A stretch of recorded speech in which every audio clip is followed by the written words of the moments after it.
There are many stereotypes that exist in the political culture and landscape of the United States of America in this day and age. Two of the most common stereotypes that exist today in politics are the idea that African Americans and minorities vote Democratic and white Southerners vote Republican. While many would dismiss these charges as overgeneralizations, they are overwhelmingly true. But things were not always this way. Let me take you back to the time of the Civil War, when Abraham Lincoln was president of the Union and fought long and hard to abolish slavery, even taking our country to war over the issue. Once the Union won the war and hope was in sight, Abraham Lincoln was tragically murdered, and the fate of the nation was left in the hands of Andrew Johnson, then vice president, who had a weak track record on civil rights. This being so, many Republicans in Congress did not trust him to carry on Lincoln's legacy of civil rights, so they took matters into their own hands by passing sweeping civil rights reforms such as the 13th, 14th, and 15th Amendments to the Constitution. This made African Americans flock to the Republican Party because they viewed it as a party friendly to African Americans and the party of civil rights, while they viewed the Democratic Party as the party of Jim Crow, white supremacy, and racism. Things stayed this way for the rest of the 19th century and into the early 20th century, until the Great Depression wreaked havoc on our nation, leaving millions unemployed and homeless on the streets looking for food and jobs. Democratic President Franklin Delano Roosevelt passed many economic reforms that aided all Americans in coming out of this depression, including African Americans. This made more and more African Americans begin to vote Democratic because they now saw the Democratic Party as a party that was friendly to African Americans and willing to offer a helping hand while they were down. As Harry Truman came into office, he desegregated the United States military, which led more and more African Americans to vote for the Democratic Party also. Along with this, other civil rights movements, other landmark acts in the civil rights movement took place, such as the Supreme Court case of Brown versus Board of Education, where the Supreme Court ruled that it was unconstitutional for public schools to be segregated by race. This caused uproar among the South, especially among white Southern voters, who saw this as an inferior race pouring into their schools and into their classrooms. This also led way for civil rights leaders such as Martin Luther King to take charge of the civil rights movement and give it some organization and stability, which led to calls for federal legislation on civil rights. And John F. Kennedy was the man for the job. But John F. Kennedy was also tragically murdered, and this left civil rights in the hands of then Vice President Lyndon B. Johnson.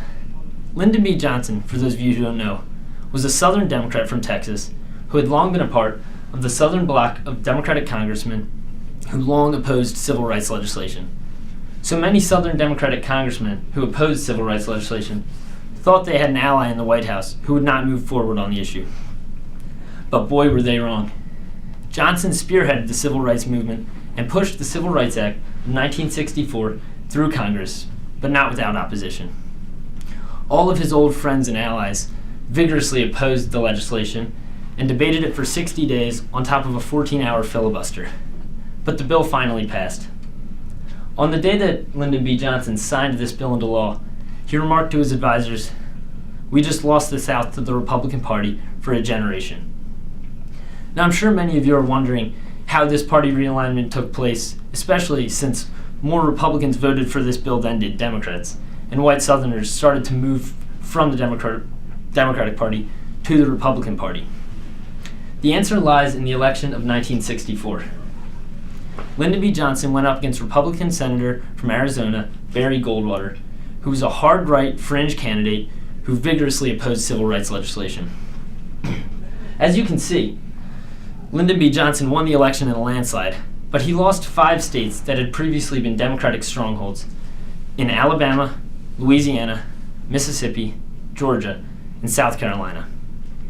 Barry Goldwater won these states by tapping into the white resentment that white voters were feeling because of the Civil Rights Act and the Civil Rights Movement and the social uprising of African Americans into their social stature. The strategy he used to win these states was known as the Southern Strategy. The Southern Strategy is a strategy that the Republican Party has used ever since to appeal to racist voters without being directly racist. It can best be seen in the electoral campaigns of Richard Nixon in the elections of 1968 and 1972, where he campaigned on a platform of states' rights and law and order. These may sound like normal issues by today's standards, but back then, they were issues that were used to directly appeal to Southern whites' resistance to civil rights legislation, and law and order was aimed at the protests engulfing the country over civil rights at the time. This introduction of race into politics goes far beyond just these few elections in the 1960s and 1970s. Virtually every Republican president since has this strategy and this Southern bloc of voters gained during the civil rights movement to thank for their victories. This paradigm shift that occurred during the civil rights movement not only restructured the political culture and landscape of our country, but it also made race a dominant force in electoral politics.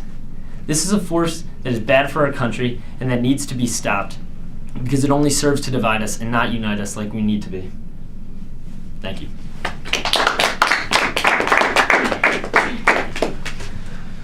Good stuff. Bud.